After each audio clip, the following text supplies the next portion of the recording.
university, schools have always been late, okay, as the driver of civilization. So it is actually the industry that leads. When in fact it should be the school that should lead the industry. So like if you take the case of Singapore, um, research of companies, okay, research fund of companies are given to universities. So universities do the research on behalf of the companies. So the schools in Singapore lead. But in the case of the Philippines, companies do not put money into the schools for research purposes. So what happens is that the schools are always late in catching up with the funds. When in fact, the school should be the driver for change. So And, palagi nahuhuli tayo. the purpose of this conference, Is actually to look at opportunities and challenges that schools can take so that it will be in sync with the pace of industry. and with the research, you've mentioned that here in the Philippines, companies don't give it They money. just put money into So, it. are there any, I mean, do we have any existing partnerships with, for future partnerships? But I would like to clarify that there are what we call as a research university. Okay. At UP, at the LaSalle, UST, and then these research universities are trusted by companies. Okay. So companies put in money to these universities in their behalf. And so they are always able to accelerate the speed of the research. Those who, like, for example, for the family, what kind of They, what they have, like, considering that the schools that you have mentioned, they're like the senior schools in the country in Europe. So what about like the opportunities for schools in the provinces that I assume have also one is first to do research that is funded by the school itself. okay. Okay, so we call that school grants. The school allocates money for research purposes, and chair is a requirement that for your total budget, 2% of that should be earmarked for research. Okay. Okay. So if you would be spending about 100 million, 2 million of that automatically is for research purposes. That is among the lowest in the world. Because the international standard is 12% of the minimum. 12%, and then here, Even in the GDP, the gross domestic product of a country, 12% of the GDP should be automatically siphoned for research purposes. for But ours is, you know our figure? Okay. I actually Less than really 1%. so less than 1%. Yeah. Less than And 1%. this less than 1%, this includes the school in Manila, like, or Yes, meaning overall. that is a total country allocation for research. That is why we cannot compete because other countries have 12. I think Singapore has 20%. That's the last that I heard. Okay. So for priority of the country, for research purposes, so that the country can develop, there is no country that will develop for business in the same technology. It doesn't have very good, very high research allocation. Sir, in terms of government support, There is also we call that GIA. okay, GIA means grants and aid. grants and aid, okay, Ang dami, I think 300 million 300 million. or more. And then that's for CHED. We also have UST, we also have UH. So almost every governmental entity has money. But the problem is that we cannot, the majority of the schools cannot access because they cannot produce proposals and research topics Okay. that are to them accessible.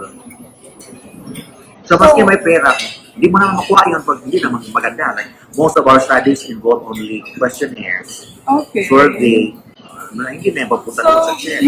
one of your message today is It's calibrating methodology, okay. okay, and then using technology, all right. and then so that you can partner with other institutions outside of the country. Because our publications, our research will be more acceptable outside if we also produce these studies in collaboration with outsiders. So if a study in the Philippines is being made in partnership with Singapore, Malaysia, and then Japan, that is a sure ball. That their government will help or our government? That's a sure ball guarantee that study can be funded by international agencies because it is a collaboration of several individuals coming from different agencies. That is the formula. Plus, it will be accepted in the most powerful publication houses. Kasi, if you study about your barangay, then why should you publish that in Netherlands?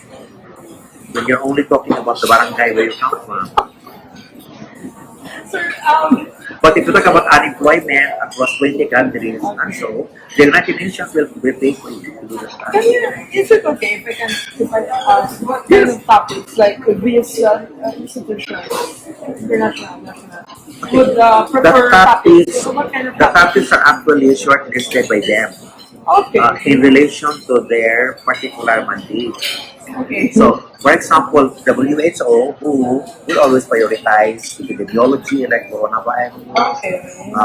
mental health. That is a very good topic because any study on mental health is always fundable Okay. because we need that. And then aging, dermatology for health, and things like that.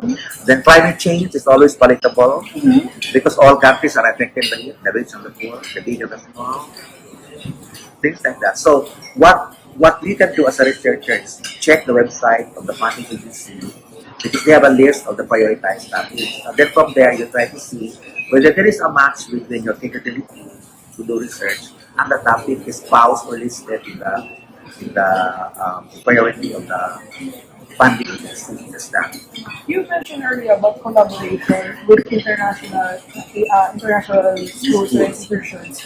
What about collaboration like within, like for example, here in Negros, particularly in Negros? That is the perfect formula for GIA or JET.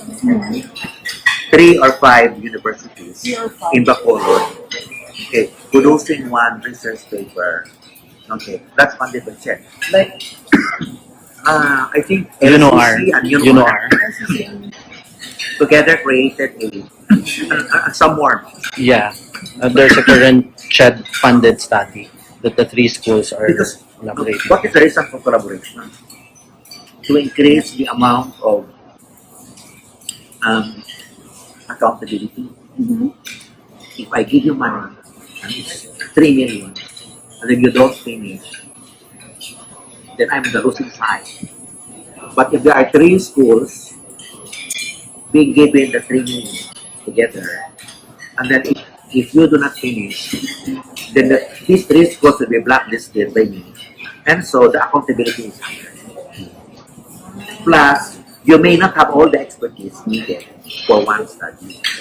So, the combined expertise that could be limited in the other schools together can offset what one school cannot have.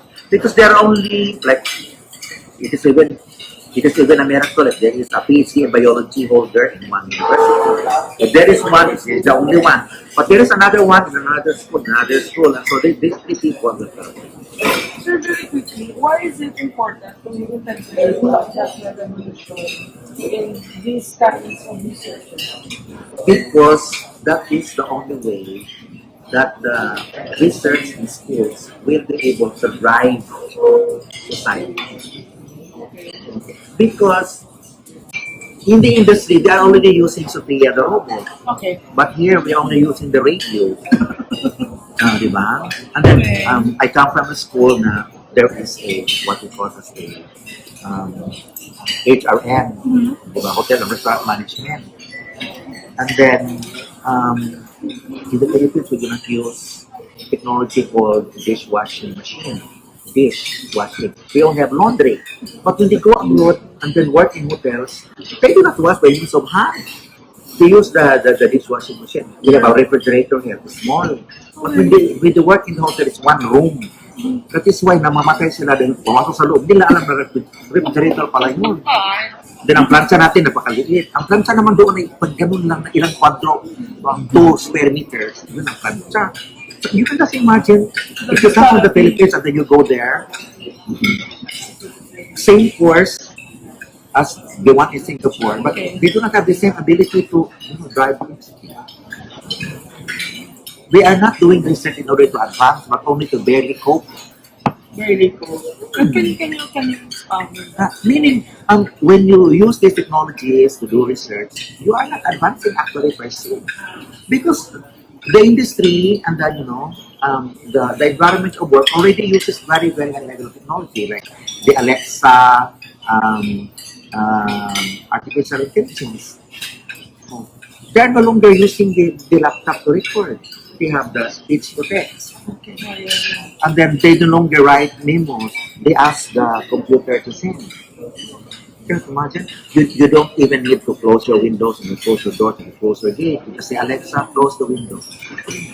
So, from the airport, you're going home.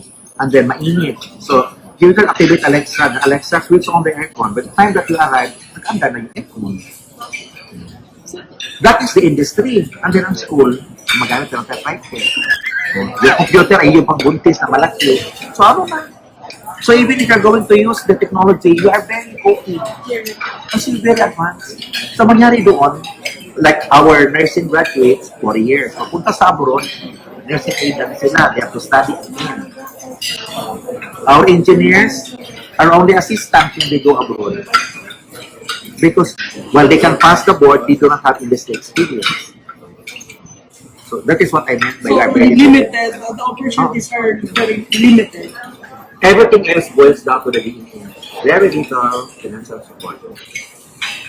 From both the government And the school and the industry. Very little. There's got to be a national policy that will define something like 10% of the GDP should be earmarked for research. Japos. Before na ganon, diba? 0.1 or 1% of the budget for research in this country. So are you calling also the lawmakers? I mean, First, but take a look at Mrs. Villar. Did you know what she said? I was supposed to ask you.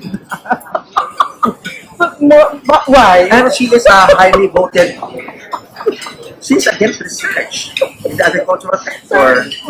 Okay, again, why research is very important. Kasi sabi ni Senator Miguel, puro lang tayo research. So, Puro tayo research. Yung binigay ng nilang pera is 0.1 or 1%. Tapos sabi niya, puro. So, how can we improve on research when they think that we're giving enough? When in fact, it is never anywhere near enough. sir, last. Yes. So, you can have your last. Your message, sir, especially for schools in the provinces, especially in terms of research and advancement.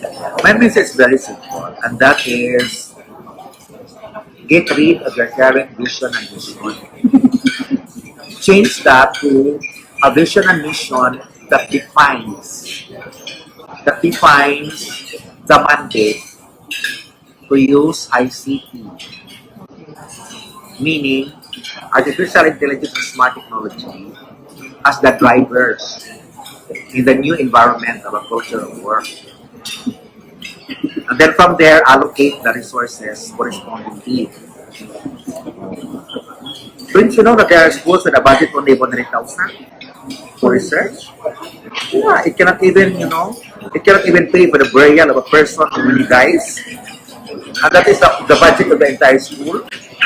There is a research director, but he is alone. He doesn't even have an assistant. No EA. My God, he doesn't even have a computer. So they have to give priority and support. Put people in the board which have civilization, that knows how to see that kind of vision. Because everything else boils down to the policy of the school, the philosophy. And then get the right people to man. That is why I suggested that there should be an office for VP for ICT Yeah.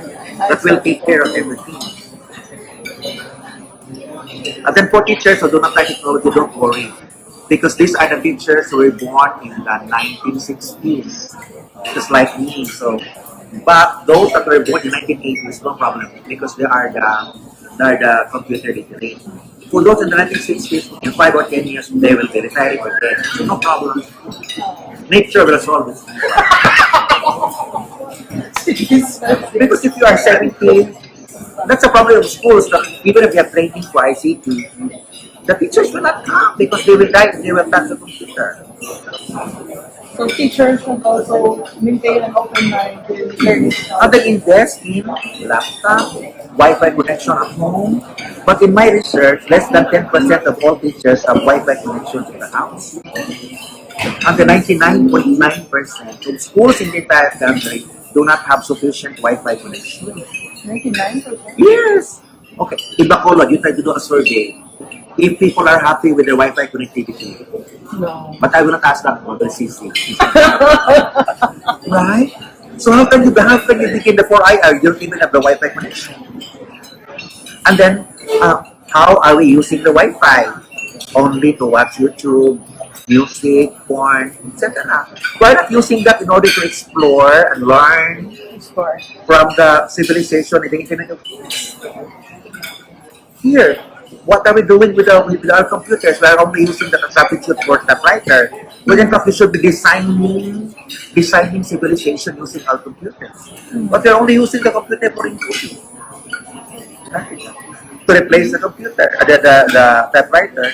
So, yeah.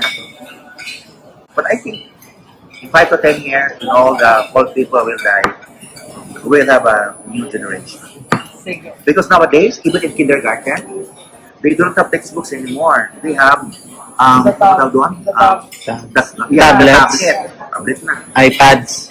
But now, if you go to the doctoral program in the schools, they don't even have tablet. The one na tablet na. So I hope I didn't miss anything. Sige, thank you so much. Thank you. Thank you for your time.